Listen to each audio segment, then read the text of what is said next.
दोस्तों, इस कहानी को हमारे साथ शेयर की है प्रमोद जी ने। तो चलिए बढ़ते हैं आज की कहानी की ओर।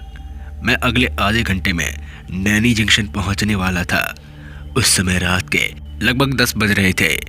ट्रेन अपनी रफ्तार में चली जा रही थी। ट्रेन के अंदर मेरा एक दोस्त मिल गया जो मेरे ही गांव का रहने वाला था, लेकिन मैं उसको जानता नहीं था। उसका नाम राहुल था। उससे बातें करते करते वक्त कब गुजर गया मुझे पता ही नहीं चला, और देखते ही देखते मेरा स्टॉप नैनी जंक्शन आ गया। ट्रेन जैसे ही स्टेशन पे रुकी तो मैं नीचे उतर गया। उस रात बहुत तेज हवा चल रही थी और काफ़ी ज़ोर से बारिश भी हो रही थी, जिसके चलते वहाँ पर बहुत ही कम लोग थे। अभी मैं स्टेशन के कोने में बैठा ही था कि तभी मुझे ऐसा लगा कि किसी ने मेरा नाम पुकारा है। मैं आसपास देखने लगा, मगर घना अंधेरा कोहरा होने के कारण वहाँ मुझे कोई नहीं दिखाई दिया।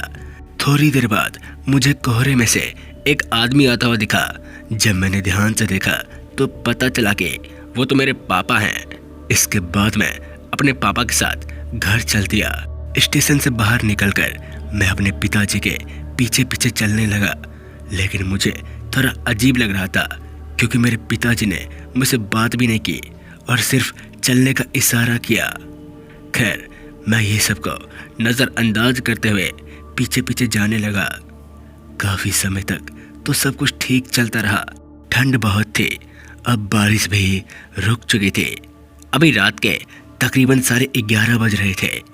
अभी मैं चल ही रहा था कि मैंने देखा कि मेरे पिताजी ने मेन रोड का रास्ता छोड़कर कच्चा रास्ता ले लिया और उसी रास्ते से घर जाने लगे। ये देखकर मैं एकदम से बोल पड़ा, पापा आप किस रास्ते से जा रहे हो? ये तो पूरा सुनसान दिख रहा है। तो पापा ने कहा, इस रास्ते से बहुत जल्दी पहुंच जाएंगे। खैर, मुझे डर तो काफ़ी लग रहा था, लेकिन बाद में मुझे पापा के साथ जाना ही पड़ा। उस रास्ते पर चलते चलते मैंने देखा कि साइड में कब्रिस्तान है, जो उस माहौल को काफ़ी डरावना बना रहा था। तभी मैंने जो देखा वो देखकर मेरे होश उड़ गए।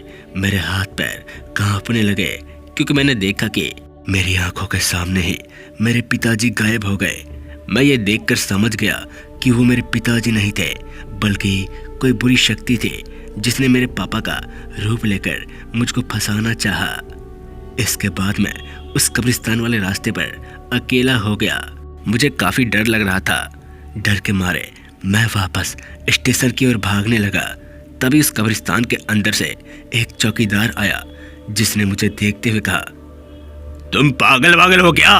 इतनी रात को यहाँ क्या कर रहे हो? इस पर मैंने उनको सारी बातें बता दी। फिर उसने कहा कि तुम्हारी बात तो सही है। अक्सर इस रास्ते पर इसी कब्रिस्तान के अंदर से कुछ ऐसी आत्माएं होती है जो अतृप्त होती है और लोगों को मौत के घाट सुलाने का जाल फंसाती है। उसने तुम्हारे पिताजी का रूप लेकर तुम्हें यहाँ फंसाया है। वैसे तुम किस्मत वाले हो कि मैंने तुम्हें देख लिया, नहीं तो तुम्हारा मरना पक्का था। अब मेरी बात ध्यान से सुनो। चुपचाप भागते हुए वापस स्टेशन की ओर चले जाओ और पीछे पलटकर मत देखना। और हाँ, एक मंत्र बताता हूँ, अगर तुम्हें जानना होगा कि वो तुम्हारे पिताजी हैं या नहीं तो वो मंत्र पढ़ लेना।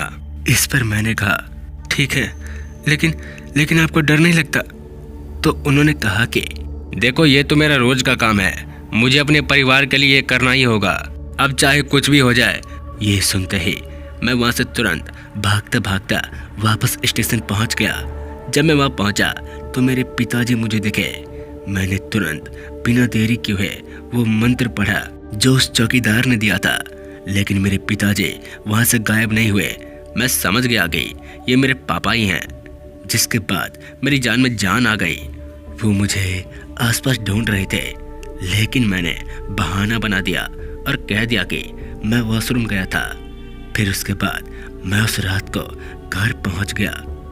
ये मेरी ज़िंदगी की पहली डरावनी कहानी थी जो मुझे ज़िंदगी भर याद रहेगी। उस चौकीदार का बहुत बहुत धन्यवाद जिसने मेरी जान बचाई, नहीं तो उस रात मेरा मरना पक्का था। तो दोस्तों, अगर आपको कहानी अच्छी लगे तो हमारे चैनल फियर पॉडकास्ट को लाइक शेयर सब्सक्राइब करना ना भूलें। मिलते हैं ऐसी ड्रामनी कहानी के साथ। तब तक के लिए जय हिंद, जय भारत।